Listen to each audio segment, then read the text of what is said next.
Hello friends, नवंकुर video lectures और conference classes की तरफ से आज ये नेक्स्ट वीडियो आपके सामने जो लास्ट टॉपिक है हमारे इस चैप्टर का। हम अभी तक आपसे वेक्टर डील कर रहे थे। वेक्टर में हम लोगों ने स्टार्टिंग से एंडिंग मल्टीप्लिकेशन के ऑपरेशन तक को अच्छे से डिटेल में समझा है और हमारा एक छोटा सा टॉपिक रिमेनिंग था, वो ये कि अगर कार्टेशियन फॉर्म में आपको वेक्टर्स गिवन होंगे तो आप उन वेक्टर्स को कैसे मल्टीप्लाई करेंगे, क्योंकि वेक्टर्स को दो तरीके से रिप्रेजेंट किया जाता है। आपको अगर प्रीवियस वीडियोस याद होंगे तो आप ध्यान में रख सकते हैं कि वेक्टर्स दो तरीके से मल्टीप्लाई होते हैं। पहला वेक्टर दो तरीके से रिप्रेजेंट होते हैं, पहला कार्टेशियन, दूसरा पोलर। पोलर फॉर्म बोलते हैं इसको जिसमें दो वेक्टर्स होंगे, दोनों का मैग्नीट्यूड और एक दूसरे के रिस्पेक्ट में एंगल गिवन हो, इसे बोला जाता है पोलर फॉर्म। और दूसरा फॉर्म होता है कार्टेशियन।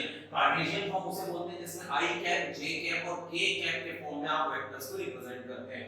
तो पोलर फॉर्म में वेक्टर्स का मल्टीप्लिकेशन कैसा होगा ये हम लास्ट वीडियो पर देख चुके हैं। वेक्टर के दो टाइप के मल्टीप्लिकेशन होते हैं। पहला होता है डॉट प्रोडक्ट या स्केलर मल्टीप्लिकेशन, दूसरा होता है क्रॉस प्रोडक्ट या वेक्टर मल्टीप्लिकेशन। इसके बारे में डॉट इसे क्यों बोलते हैं, स्केलर मल्टीप्लिकेशन क्या है, क्रॉस प्रोडक्ट किसे बोलते हैं, वेक्टर मल्टीप्लिकेशन क्या है, इसका डिटेल डिस्कशन मैंने प्रीवियस वीडियोस में किया है। अभी की वीडियो में मैं आपको इसको ब्रीफ नॉलेज देता हूं।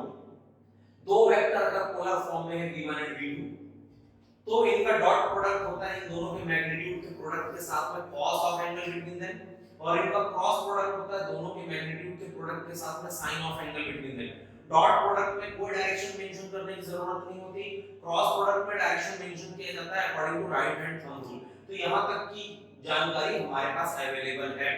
आज का जो टॉपिक है वो ये है, कार्टेशियन फॉर्म में अगर वेक्टर्स आपको गिवन हो a i b j c k x i y j z के, इस फॉर्म में अगर वेक्टर्स आपको गिवन हो तो आप इनको मल्टीप्लाई कैसे करेंगे। एक्चुअली इस फॉर्मेट में अगर वेक्टर्स गिवन हो तो उनके मल्टीप्लिकेशन के लिए दो मेथड है, एक तो ट्रेडिशनल अप्रोच मल्टीप्लिकेशन का और दूसरा होता है शॉर्टकट। वैसे वेक्टर्स के मल्टीप्लिकेशन में आप लोग जो बातें जानते होंगे वो एक्चुअल में शॉर्टकट मेथड है। मैं यहाँ पर एक्चुअल मेथड भी डिस्कस करूंगा और उसके बाद मैं आपको शॉर्टकट की तरफ भी लेकर जाऊंगा ताकि आपको पिक्चर क्लियर रहे। बहुत सारे लोगों को कंफ्यूजन होती है कि वेक्टर में मल्टीप्लिकेशन अलग तरीके से क्यों होता है। तो याद रखें, वेक्टर में कभी भी मल्टीप्लिकेशन अलग तरीके से नहीं होता, जैसा मल्टीप्लिकेशन होना चाहिए वैसा ही होता है। एक्चुअली हम जो मेथड लर्न करते हैं वो होता है शॉर्टकट, क्योंकि लॉन्ग कट मेथड को इसलिए डिस्कस नहीं किया जाता हर जगह बिकॉज़ उसकी नेसेसिटी नहीं है हमें। अगर हम शॉर्टकट के थ्रू आंसर इजीली निकाल सकते हैं तो लॉन्ग कट में हमको जाने की कोई जरूरत नहीं, पर हम यहाँ पर दोनों ही मेथड्स प्रॉपर देखेंगे और समझने की कोशिश करेंगे। तो सपोज दो वेक्टर्स हैं मेरे पास, एक है वेक्टर v1, दूसरा है वेक्टर v2। तो आप देख सकते हैं दोनों वेक्टर को मैंने ग्राफिकली रिप्रेजेंट किया है। Vector v1 ai bj ck और vector v2 xi yj z के, दोनों वेक्टर 3D वेक्टर है। 3D वेक्टर मतलब जिसमें i cap, j cap, k cap तीनों का यूज हो। तो ये मैंने रिप्रेजेंट किया फंक्शन की फॉर्म में, वो रिप्रेजेंट किया डायग्राम के फॉर्म में। तो ये डेटा गिवन है। अब इसका डॉट प्रोडक्ट कैसे निकलेगा ये देखने वाली बात है। तो देखिए v1 dot v2, v1 dot v2 मतलब ai cap plus bj cap plus ck cap dot xi cap plus yj cap plus zk cap. तो इस तरीके से दोनों को डॉट प्रोडक्ट करना है। अब बात आती है कैसे करेंगे, सिंपल जैसे करते हैं वैसे ही। इसके फर्स्ट टर्म को इसके तीनों टर्म्स के साथ, फिर इसके सेकंड टर्म को इसके तीनों टर्म्स के साथ और इसके थर्ड टर्म को भी इसके तीनों टर्म्स के साथ में मल्टीप्लाई करना है, जैसा लीनियर अलजेब्रा में भी किया जाता है। तो स्टार्ट करते हैं। ai dot xi plus ai dot yj plus ai dot zk। तो इस ai का इसके तीनों टर्म्स के साथ multiplication. Similar bj dot xi, यहां पर bj dot yj plus bj dot zk, ck dot xi, ck dot yj, ck dot zk। इस तरीके से इधर के तीन टर्म्स, इधर के तीन टर्म्स, वहां का हर एक टर्म, यहां के हर एक से मल्टीप्लाई होगा तो टोटल 9 टर्म्स बनेंगे। तो ये 9 टर्म्स यहां पर बन चुके हैं। अब इसमें देखिए वेक्टर्स एक्चुअल में i कैप, j कैप और k कैप है, तो उनके कोएफिशिएंट को बाहर निकाल देते हैं। तो यहां से इन दोनों के कोएफिशिएंट बाहर निकले, ax अंदर बचा i डॉट i, वैसे ही ay i dot j, az i dot k, bx j dot i, by j dot j, bz j dot k, cx k dot i, cy k dot j और cz k dot k। अब यहां पर आप देखिएगा i dot i, i dot j, i dot k, j dot i, j dot j, j dot k dot i, k dot j, k dot k। इसमें कैसे होगा? तो तीन vector i cap, j cap, k cap v1 के पास भी है, v2 के पास भी है, और आप डायग्राम में देख सकते हैं i कैप और i कैप के बीच का एंगल 0 है क्योंकि ये लोग पैरेलल है। j कैप और j कैप के बीच का एंगल 0 है, k कैप और k कैप के बीच का एंगल 0 है। पर i इधर के i का वहां के j से एंगल 90 डिग्री, वैसे यहाँ के i का यहाँ के k से एंगल 90 डिग्री, क्योंकि हमने जब ये स्पेसिफिक यूनिट वेक्टर्स को स्टडी किया था तो हमने कहा था ये तीनों x y z एक्सिस को रिप्रेजेंट करते हैं। और यहाँ से हम एक बात अच्छे से ये जानते हैं कि अगर आप म्यूचुअली इनके बीच का एंगल देखेंगे, i का एंगल j के साथ या j का एंगल k के साथ या k का एंगल i के साथ, तो म्यूचुअली ये लोग एक दूसरे से 90 डिग्री में होते हैं। पर हाँ i का i के साथ पैरेलल, j का j के साथ पैरेलल, k का k के साथ भी पैरेलल रहेगा। तो इसलिए मैं यहाँ पर एक सिंपल सा कंक्लूजन ये दूंगा कि i कैप और i कैप या j कैप और j कैप या k कैप और k कैप मतलब सिमिलर स्पेसिफिक यूनिट वेक्टर्स के बीच का एंगल होगा 0, और जो डिफरेंट स्पेसिफिक यूनिट वेक्टर है i j j k या k i के बीच का एंगल होगा 90। तो इसको अगर मैं डिटेल में आगे लिखूं तो यहां पर देखिए v1 dot v2 is equals ax as it is है, पर हां i cap dot i cap, तो जब दो वेक्टर का डॉट प्रोडक्ट होता है तो इस फार्मूले से हम क्या लिखते हैं, फर्स्ट वेक्टर का मैग्नीट्यूड इनटू सेकंड वेक्टर का magnitude into cos of angle between them. यहां पर ध्यान दीजिए i कैप मतलब यूनिट वेक्टर, इनका मैग्नीट्यूड हमेशा 1 रहेगा, तो i कैप j कैप और k कैप का मैग्नीट्यूड हमेशा 1 है। तो इसलिए जहां पर भी इनके मैग्नीट्यूड को मल्टीप्लाई करने की बारी आएगी हम 1 into 1 करेंगे और कॉस ऑफ एंगल लिखेंगे। तो देखो सबसे पहला टर्म यहां से इसको टैली करिए, ax i cap dot i cap 1 into 1 cos 0 plus ay 1 into 1 cos 90, y i cap का मैग्नीट्यूड 1, j कैप का मैग्नीट्यूड भी 1, पर i और j के बीच का एंगल होता है 90 इसलिए cos 90। तीसरा az as it is i cap का मैग्नीट्यूड 1, k कैप का मैग्नीट्यूड भी 1 और i और k के बीच में एंगल होता है 90। सिमिलर आगे बढ़ते bx j कैप का मैग्नीट्यूड 1, i कैप का मैग्नीट्यूड 1 cos 90 बिकॉज़ j और i भी म्यूचुअली परपेंडिकुलर होते हैं। उसके आगे बढ़ेंगे by j कैप का मैग्नीट्यूड 1, दूसरे j कैप का मैग्नीट्यूड भी 1 और j और j के बीच का एंगल होता है 0 इसलिए cos 0। Similar bz 1 1 cos 90, cx 1 1 cos 90, cy 1 1 cos 90, cz 1 1 cos 0। क्यों? बिकॉज़ cz में k कैप और k कैप है, k कैप का मैग्नीट्यूड 1, दूसरे k कैप का भी मैग्नीट्यूड 1 और साथ में आएगा cos 0। तो इस तरीके से ये 9 टर्म्स, इन 9 टर्म्स में दो ही केस रिपीट हो रहे हैं, या तो cos ऑफ एंगल 0 है और या तो cos ऑफ एंगल 90 है। तो cos ऑफ एंगल 0 मतलब होता है 1 और cos ऑफ एंगल 90 मतलब होता है 0। तो जहां पर 90 डिग्री का एंगल आएगा वो सारे टर्म्स हो जाएंगे 0 और जहां पर 0 डिग्री के एंगल्स आएंगे वही बस बच जाएंगे।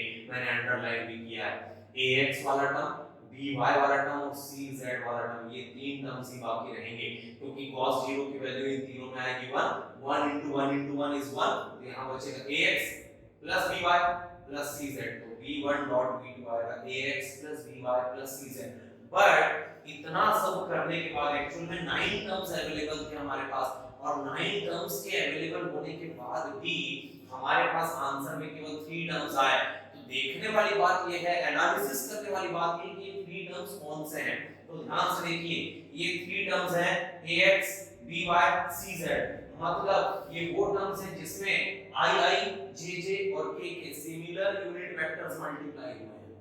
It means out of 9 terms केवल आंसर में वही टर्म बाकी रहेंगे जिनमें सिमिलर यूनिट वेक्टर्स हैं। तो क्यों ना हम केवल सिमिलर यूनिट वेक्टर्स को ही मल्टीप्लाई करें, जब मुझे पता है इन पूरे टर्म्स को आपस में मल्टीप्लाई करने के बाद जो बचते हैं एट द एंड वो सिमिलर यूनिट वेक्टर वाले टर्म हैं और बाकी अपने आप एलिमिनेट होते हैं। तो क्यों ना हम केवल अब से सिमिलर यूनिट वेक्टर्स को ही मल्टीप्लाई करें, क्योंकि जो एलिमिनेट होने वाला है उसे मल्टीप्लाई करके भी कोई मतलब नहीं। तो शॉर्टकट यहीं से स्टार्ट होता है डॉट प्रोडक्ट का। जब भी कार्टेशियन फॉर्म में दो वेक्टर्स का डॉट प्रोडक्ट होगा तो हमेशा याद रखना आई कैप को आई कैप के कोएफिशिएंट से, जे कैप को जे कैप के कोएफिशिएंट से और के कैप को के कैप के कोएफिशिएंट से उनके रिस्पेक्टिव साइन के साथ मल्टीप्लाई करिएगा और आपका आंसर आ जाएगा। तो याद रखें ये सब कुछ करने की जरूरत नहीं, ये एक्चुअल मेथड है, पर इस एक्चुअल मेथड का शॉर्टकट है जो बहुत जल्दी विद इन फ्यू सेकंड्स आपका आंसर निकालेगा। और वो स्टेप है कि जब भी दो वेक्टर को कार्टेशियन फॉर्म में डॉट प्रोडक्ट करना है, आई कैप के कोएफिशिएंट को आई कैप के कोएफिशिएंट, जे कैप के कोएफिशिएंट को जे कैप के कोएफिशिएंट और के कैप के कोएफिशिएंट को के कैप के कोएफिशिएंट से मल्टीप्लाई करेंगे उनके साइन के साथ, प्लस या माइनस जो भी होगा, और आपस में इस तरीके से लिख के सॉल्व करेंगे, आपका आंसर आ जाएगा। प्लीज रिमेंबर डॉट प्रोडक्ट में कभी भी आई कैप जे कैप और के कैप नहीं आएगा, क्योंकि वेक्टर्स में आई जे और के कैप थे पर आंसर में नहीं होने चाहिए, because dot product is scalar multiplication. इसमें जिनका प्रोडक्ट हो रहा है वो वेक्टर होते हैं पर आंसर हमेशा स्केलर रहेगा, इसलिए आंसर में कुछ नहीं आएगा। तो इसे ध्यान में रखेंगे जब भी कार्टेशियन फॉर्मेट में आपको वेक्टर्स गिवन हो, आई कैप जे कैप और के कैप के ही कोएफिशिएंट्स को आपस में मल्टीप्लाई करेंगे, आपका आंसर आएगा। इसका एक शॉर्टकट टेबल भी है जो यहाँ पर मैंने प्रिपेयर किया है। पहले वेक्टर के लिए आई जे के, दूसरे वेक्टर के लिए आई जे के और डॉट प्रोडक्ट। तो आई डॉट आई 1 होता है, जे डॉट जे 1 होता है, के डॉट के 1 होता है। बाकी अगर नॉन सिमिलर यूनिट वेक्टर्स को आप मल्टीप्लाई करें, आई जे ये आई के ये जे आई, तो आंसर हमेशा 0 आएगा। तो एक्चुअल में 9 टर्म्स होने चाहिए, इन 9 टर्म्स में से 6 टर्म्स हमेशा 0 रहेंगे, 3 टर्म्स ही अवेलेबल रहेंगे जो कि सिमिलर यूनिट वेक्टर वाले होते हैं। तो ये आपका डॉट प्रोडक्ट कार्टेशियन फॉर्मेट में। अब हम देखेंगे क्रॉस प्रोडक्ट कार्टेशियन फॉर्मेट में। तो वेक्टर्स के क्रॉस प्रोडक्ट में कार्टेशियन फॉर्मेट में ये हमें वेक्टर्स गिवन है और यहाँ पर मैंने कुछ चेंजेस किए, आपको एक्सप्लेन करूंगा। फर्स्ट वेक्टर है v1 ai bj c के, दूसरा वेक्टर है v2 xi yj और z के। इन दोनों को हमें मल्टीप्लाई करना है क्रॉस मल्टीप्लिकेशन के थ्रू। अब देखते हैं इसमें ये कैसे हो पाएगा। तो v1 cross v2 again ai plus bj plus ck cross xi plus yj plus z के। तो इस तरीके से हमने इसे लिखा हुआ है। अब बारी-बारी से अगेन सेम मेथड, इसके फर्स्ट टर्म को इसके तीनों से, सेकंड टर्म को भी तीनों से और थर्ड टर्म को भी तीनों से मल्टीप्लाई करना है। तो चलो करके देखेंगे। ai cross xi plus ai cross yj plus ai cross zk plus bj cross xi plus bj cross yj plus bj cross zk, ck cross xi plus ck cross yj plus ck cross zk। इस तरीके से 9 terms बनेंगे। Again coefficient को बाहर ले लेते हैं, multiply कर दूंगा तो अंदर क्या बचेगा, ax i cross i ay i cross j az i cross k, bx j cross i by j cross j bz j cross k, cx k cross i cy k cross j और cz k cross k। इस तरीके से ये 9 terms मेरे पास हैं। Again cross product में जब भी दो वेक्टर मल्टीप्लाई होते हैं जिसका एक्सपांशन होता है फर्स्ट वेक्टर का मैग्नीट्यूड इनटू सेकंड का magnitude into sine of angle between them, तो उसका एक्सपांशन हम यहां पर देख सकते हैं ax 1 into 1 sin 0 because I और I के बीच का एंगल 0, J और J के बीच का एंगल 0, K और K के बीच का एंगल 0, इसलिए तीन टर्म्स में sin 0 आएगा, बाकी में sin 90 आएगा। ax 1 into 1 sin 0 plus ay 1 into 1 sin 90, हर जगह 1 into 1 क्यों आ रहा है, because I cap J cap K cap के मैग्नीट्यूड हमेशा 1 होते हैं, कोएफिशिएंट्स ऑलरेडी बाहर है। तो ax 1 1 sin 0, ay 1 1 sin 90, az 1 1 sin 90, bx 1 1 sin 90, by 1 1 sin 0, bz 1 1 sin 90, cx 1 1 sin 90, cy 1 1 sin 90 और cz 1 1 sin 0। तो मैंने मैग्नीट्यूड तो बता दिया पर मैंने पीछे में k cap minus j cap minus k cap ये सब भी लिखा है। अब ये क्या चीज है तो ध्यान दीजिएगा, एक्चुअल में क्रॉस प्रोडक्ट में केवल वेक्टर का मैग्नीट्यूड नहीं होता, साथ में डायरेक्शन भी मेंशन करना पड़ता है। तो ये वही डायरेक्शन, इसको कैसे निकालेंगे उसको देखिए। ये तीन कलर के मार्कर्स मेरे पास हैं, मैं इसको आई कैप, इसको जे कैप और इसको के कैप मानता हूं। तो अगर मैं इस तरीके से म्यूचुअली परपेंडिकुलर करूं तो राइट हैंड थंब रूल से हमें डायरेक्शन निकालना है। कैसे निकालते हैं डायरेक्शन, जो वेक्टर पहले है उसके पैरेलल फिंगर को ऐसे रखिए और फोल्ड करके दूसरे से जानी चाहिए, और उस केस में थंब जहां रहेगा वो होगा डायरेक्शन ऑफ प्रोडक्ट वेक्टर। तो चलो देखते हैं, यहां पर ax वाला जो फर्स्ट टर्म था यहां पे कुछ करने की जरूरत नहीं थी, क्योंकि ax वाला टर्म बाहर है, i cross i 1 into 1 sin 0, तो 1 into 1 sin 0 जब यहां पर है तो sin 0 हो जाएगा 0। तो जब आंसर फाइनली 0 आएगा तो हमें कुछ भी वहां पर डायरेक्शन लिखने की जरूरत नहीं, क्योंकि आंसर खुद 0 है। पर हां, डायरेक्शन मैटर वहां करेगा जहां पर आंसर नॉन 0 हो, मतलब sin 90 वाले टर्म्स, यहां पे sin 90 वाले जितने टर्म्स हैं इन सारे टर्म्स के पीछे में डायरेक्शन लिखना जाना जरूरी है। तो सबसे पहले sin 0 वाला एक टर्म ये, sin 0 वाला दूसरा टर्म ये, और sin 0 वाला तीसरा टर्म ये जो अंडरलाइन है, इनके लिए हम डायरेक्शन नहीं लिखेंगे, क्योंकि फाइनली अगर मैग्नीट्यूड ही ना हो तो डायरेक्शन की कोई वैल्यू नहीं है। पर हां, जिनमें sin 90 वाले टर्म्स है वहां पर हमको डायरेक्शन लिखना बहुत ज्यादा जरूरी है। तो अब कैसे लिखेंगे उसको देखिए। सेकंड टर्म a और y वाला, ये है i cross j। i cross j मतलब फिंगर i के पैरेलल फोल्ड होके j तक जानी चाहिए, तो i क्रॉस j थंब है k के पास, तो इसलिए i क्रॉस j करेंगे जब आप i क्रॉस j, तो थंब यहां पर देखिए blue cross black, thumb follow कर रहा है रेड को, तो i cross j plus k, i blue marker i, finger fold हुआ क्रॉस j, थंब किसकी तरफ है k, तो जब हम i क्रॉस j करते हैं तो थंब मतलब प्रोडक्ट आता है k पर, इसलिए यहां पर प्लस k है। वैसे ही अगला आते हैं अपन az i क्रॉस k, अब ये है i और ये है k, तो i ये फिंगर i के पैरेलल क्रॉस k, तो i क्रॉस k थंब है नीचे, अब अगर ऊपर प्लस j तो नीचे माइनस j आएगा, इसलिए यहां पर माइनस j है। वैसे ही आगे बढ़ेंगे bx वाला टर्म, तो bx में j क्रॉस i है, अब ये है j और ये है i, j cross i, thumb पीछे, थंब एग्जैक्ट ऑपोजिट है किसके, रेड के, मतलब k के, इसलिए इस बार आंसर आएगा माइनस k। वैसे ही आप आगे बढ़ेंगे cx वाले टर्म में, तो cx वाले टर्म में आप जाएंगे k क्रॉस i, k ये है और i है, k क्रॉस i, हम फॉलो कर रहे हैं j को, इसलिए यहां पर आंसर आएगा प्लस j। वैसे एक और टर्म है bz वाला, bz वाले टर्म में आप जाएंगे j क्रॉस k, अब j क्रॉस k को अच्छे से देखिए, ये j और वो k, तो j क्रॉस k हम फॉलो कर रहे हैं i को, इसलिए यहां पर प्लस i के। आखिरी टर्म है अपना cy वाला टर्म, cy में k क्रॉस j है, k मतलब ये और j मतलब ये, k क्रॉस j हम अगेंस्ट है i कैप के, मतलब माइनस i कैप आएगा यहां पर। इस तरीके से राइट हैंड थंब रूल से जो टर्म्स नॉन जीरो वाले थे उनका हम डायरेक्शन फाइंड करेंगे। एक बात ध्यान रखिएगा, हमेशा जब भी आप दो वेक्टर्स को कार्टेशियन फॉर्मेट में मल्टीप्लाई करते हैं तो 9 टर्म्स आते हैं।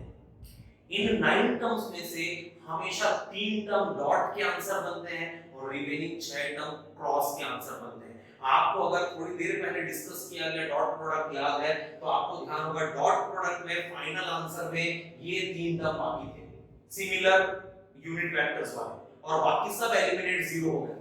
और अभी क्रॉस प्रोडक्ट में ये 3 0 हो गए, जो डॉट प्रोडक्ट के आंसर हुआ करते थे वो 3 क्रॉस प्रोडक्ट में 0 हो जाते हैं, और रिमेनिंग 6 जो डॉट प्रोडक्ट में 0 होते थे वो क्रॉस प्रोडक्ट में आंसर बनते हैं। इसका मतलब यहां आप काउंट कर सकते हो, क्रॉस प्रोडक्ट में आंसर में 6 टर्म्स हैं, डॉट प्रोडक्ट में 3 थे। इट मींस जब भी दो वेक्टर्स आपको गिवन हो कार्टेशियन फॉर्म में, 3 टर्म्स डॉट का आंसर होते हैं और 6 टर्म्स क्रॉस का। जो 3 डॉट का आंसर है वो क्रॉस में 0 हो जाते हैं, और जो 6 क्रॉस के आंसर होते हैं वो डॉट में 0 हो जाते हैं। तो आंसर हम लेकर आएंगे, 0 वाले टर्म्स को हटा दें, अब यहां से शुरू करेंगे ay k cap minus az j cap minus bx k cap plus bz i cap plus cx j cap और माइनस cy i कैप। इस तरीके से 6 टर्म्स हमारे पास अवेलेबल हैं आंसर में। अब इन 6 में k कैप दो लोगों के साथ है, j कैप भी 2 के साथ है, और i कैप भी 2 के साथ है। कॉमन लेकर लिखेंगे bz minus cy i cap, cx minus az j cap और ay minus bx k cap. इस तरीके से आपका आंसर इस बार जो आएगा उसमें भी 3 टर्म्स होंगे i j और k के। एक्चुअली में 6 थे पर पेयर्स में i कैप j कैप और k कैप थे, इसलिए कॉमन निकाल के लिखा तो फाइनली बचे 3 टर्म्स। और याद रखें यहाँ पर मतलब क्रॉस प्रोडक्ट में जो आंसर आएगा उसमें automatically i cap, j cap और k कैप भी अवेलेबल होंगे। क्यों? क्योंकि क्रॉस प्रोडक्ट का एक्चुअल नेम है वेक्टर मल्टीप्लिकेशन और वेक्टर मल्टीप्लिकेशन में आंसर भी वेक्टर होता है। तो याद रखोगे डॉट प्रोडक्ट कार्टेशियन फॉर्मेट में जब होगा आंसर 3 टर्म्स का आएगा और कोई i, j और k कैप आंसर के साथ एसोसिएटेड नहीं रहेंगे। पर जब भी क्रॉस प्रोडक्ट होगा कार्टेशियन फॉर्म में आंसर 6 टर्म्स का आएगा और i कैप, j कैप और k कैप इनके साथ एसोसिएटेड होंगे। तो इस तरीके से एक्चुअल मेथड के थ्रू आप फाइंड करते हैं कार्टेशियन फॉर्मेट में क्रॉस मल्टीप्लिकेशन। अब दूसरी चीज कि हर बार राइट हैंड थंब रूल इस तरीके से ऐसे 3 वेक्टर्स बना के निकालना जरूरी है, थोड़ी सी लेंथी प्रोसेस है एक्चुअल में, इसको समझने में भी टाइम लगता है। इसलिए यहाँ पर एक ट्रिक होती है छोटी सी, ये 3 i, j और k ये म्यूचुअली परपेंडिकुलर होते हैं। तो जब आप एंटी क्लॉकवाइज साइकिल में घूमते हो तो आंसर पॉजिटिव आता है और क्लॉकवाइज में घूमते हो तो नेगेटिव आता है। और आंसर क्या आता है? तो जब भी किन्हीं दो टाइप के यूनिट वेक्टर का प्रोडक्ट होगा क्रॉस प्रोडक्ट में आंसर तीसरा टाइप का वेक्टर आएगा। जैसे अगर मैं i और j को मल्टीप्लाई कर रहा हूं तो आंसर आएगा k। देखिए example i j anti clockwise i cross j answer आया प्लस k। पर अगर मैं क्लॉकवाइज जाता j क्रॉस i आंसर आता माइनस k। तो हमेशा याद रखेंगे एंटी क्लॉकवाइज अप्रोच जब आप करेंगे मल्टीप्लिकेशन के लिए क्रॉस प्रोडक्ट में आंसर पॉजिटिव आएगा और किन्हीं दो के प्रोडक्ट में आंसर थर्ड टाइप का वेक्टर आएगा। तो जब भी आप क्लॉकवाइज प्रोसीड करेंगे मल्टीप्लिकेशन में क्रॉस प्रोडक्ट में आंसर नेगेटिव आएगा और किन्हीं दो का आंसर हमेशा तीसरा होगा। जैसे यहां पर देखिए j क्रॉस k आंसर आया प्लस i, उसी का रिवर्स करूंगा k क्रॉस j आंसर आएगा माइनस i। यहां पर k क्रॉस i आंसर आएगा प्लस j, रिवर्स करूंगा i क्रॉस k आंसर आएगा माइनस j। तो इस तरीके से इसको आप निकाल सकते हैं। बहुत सी ट्रिक है, पहला तो थंब रूल से निकाल के दिखाया मैंने आपको, दूसरा ये वाली ट्रिक मैंने आपको बताई कि 3 को परपेंडिकुलर ड्रॉ करके एंटी क्लॉकवाइज प्रोसीड करो पॉजिटिव आंसर, क्लॉकवाइज प्रोसीड करेंगे तो नेगेटिव आंसर। और इसमें भी किन्हीं दो का प्रोडक्ट हमेशा तीसरा होगा। जैसे i और j का प्रोडक्ट हमेशा k होगा, सीक्वेंस बदलने से साइन बदलेगा, i cross j plus k और वहीं पर j cross i minus k। मतलब i और j का प्रोडक्ट हमेशा k आएगा और वो प्लस या माइनस होगा, सीक्वेंस पे डिपेंड करता है। एंटी क्लॉकवाइज जाओगे तो प्लस और क्लॉकवाइज जाओगे तो माइनस। इसको टेबल के फॉर्म में भी आप रिप्रेजेंट कर सकते हो। ij के फर्स्ट वेक्टर के लिए, ij के सेकंड वेक्टर के लिए क्रॉस प्रोडक्ट हो रहा है, सिमिलर वेक्टर्स में आंसर 0 आएगा और जो सिमिलर नहीं है जैसे i cross j k, i cross k minus j, या तो आप ये टेबल याद रखें जो कि थोड़ा डिफिकल्ट है, कंफ्यूजिंग है, या तो आप ये ट्रिक याद रखें ये इजी है, और या तो आप राइट हैंड थंब रूल लगाना जाने वो भी इजी है। पर मेरा कहना है कि ना ये टेबल ना वो ट्रिक ना राइट हैंड थंब रूल कुछ लगाने की जरूरत नहीं है आपको। अगर आप प्रोडक्ट करना चाहते हैं क्रॉस प्रोडक्ट कार्टेशियन फॉर्म में तो इसका शॉर्टकट होता है डिटरमिनेंट मेथड। डिटरमिनेंट सॉल्व करना मैथमेटिक्स स्ट्रीम के लोग क्लास 12th में सीखते हैं, शायद बायो स्ट्रीम वाले कभी से पढ़ते नहीं, इसलिए मैं आपको यहाँ पर एग्जांपल लिख के बताऊंगा एक्सप्लेन करते हुए स्टेप बाय स्टेप। केवल 2 स्टेप लगते हैं डिटरमिनेंट सॉल्व करने में, आपका आंसर एज इट इज आप खुद देख सकते हैं। हमने यहाँ पर इतना कुछ ताम-झाम करके आंसर लाया है, यहाँ पर भी ये सारी ट्रिक्स याद करना, टेबल याद करना थोड़ा सा डिफिकल्ट पड़ता है। पर अगर आप चाहें डिटरमिनेंट मेथड को लर्न कर लें, आप केवल 2 स्टेप में, केवल और केवल 2 स्टेप में पूरे क्रॉस प्रोडक्ट का answer i cap, j cap और k कैप की सही प्लेस के साथ फाइंड कर सकते हो। कैसे उसको देखिए। डिटरमिनेंट एक्चुअल में मेथड है जो सॉल्व करने के काम आता था इक्वेशंस को, equations of 2 variables, equation of 3 variables को सॉल्व करने के काम आता है ये मेथड। पर ये मेथड का मैथ्स में क्या अप्रोच है उसकी डिटेल में मैं अभी नहीं जाऊंगा, मैं आपको बस ये सिखाऊंगा कि इस मेथड का अप्लाई कैसे करें कि कुछ सेकंड्स में आप आंसर निकाल के ला सके कार्टेशियन फॉर्मेट में क्रॉस प्रोडक्ट का। तो देखिए जब भी किन्हीं दो वेक्टर का हमें मल्टीप्लिकेशन करना है, पहले सीक्वेंस देखिए, आप v1 क्रॉस v2 चाहते हो कि v2 क्रॉस v1।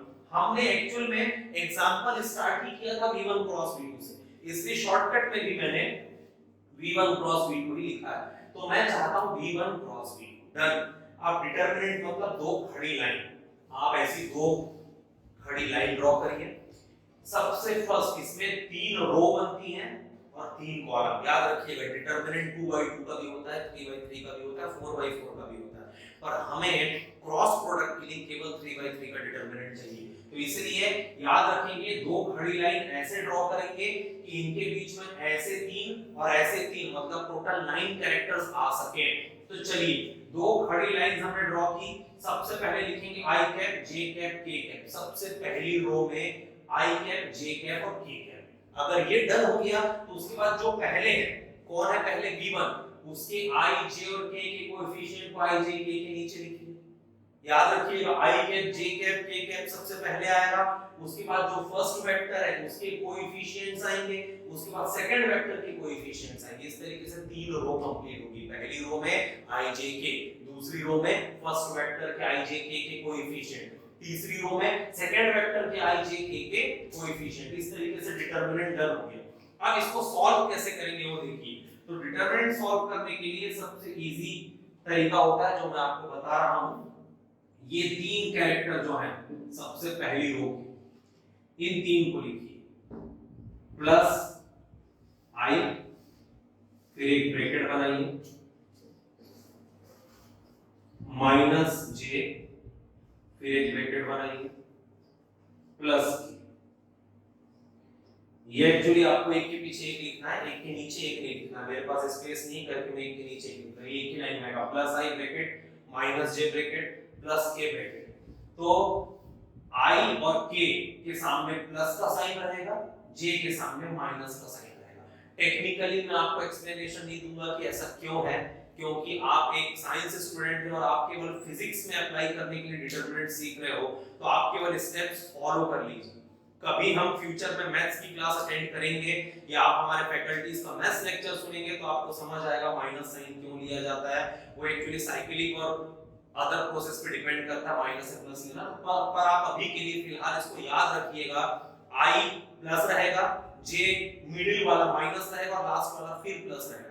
अब ब्रैकेट के अंदर क्या आएगा ये देखने लायक सीन है। तो जब हम आई को पिक करेंगे, सबसे पहला स्टेप जब हमने आई को पिक किया तो आई का पूरा कॉलम और आई की पूरी रो आपको छोड़नी है।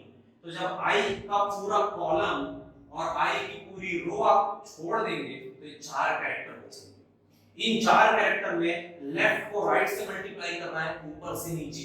तो पहले ऊपर से नीचे लेफ्ट टू राइट, फिर नीचे से ऊपर लेफ्ट टू राइट।